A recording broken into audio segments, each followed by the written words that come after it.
ফের বঙ্গোপসাগরে নিম্নচাপ, জেনে নিন আবহাওয়া পূর্বাভাস।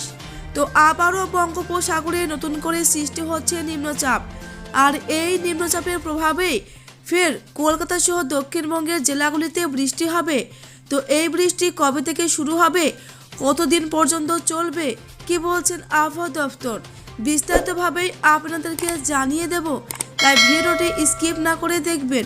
ভিডিওটি ভালো লাগলে একটি লাইক করবেন আর চ্যানেলটিকে সাবস্ক্রাইব করে পাশের বেল আইকনটিতে প্রেস করে আমাদের সাথে থাকবেন।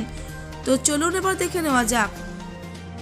ডিসেম্বরের চেনা শীত একদম উধাও, সকাল থেকে মেঘলা আকাশ, যাওয়াদের দুর্যোগ কেটে সবে শীতের আমেজ ফিরে আসছিল। এর মধ্যে ফের আরও একটি নিম্নচাপ তৈরি হলো বঙ্গোপসাগরে, তার ফলে উধাও শীত। যদিও সকালের দিকে কোথাও কোথাও কুয়াশা দেখা গিয়েছে। মৌসুম ভবন জানিয়েছে একটি নিম্নচাপ পাঞ্জাব ও পাকিস্তান সংলগ্ন এলাকার ওপর অবস্থান করছে। এরপর এটি পূর্ব দিকে সরে যেতে পারে। এর ফলে আগামী 2 থেকে 3 দিনের মধ্যেই উপকূলীয় অঞ্চল ও ওড়িশা উপকূলে ভারী বৃষ্টিপাতের সম্ভাবনা রয়েছে। পাশাপাশি তামিলনাড়ু, পুদুচেরির বিভিন্ন জায়গাতেও ভারী বৃষ্টিপাত হতে পারে।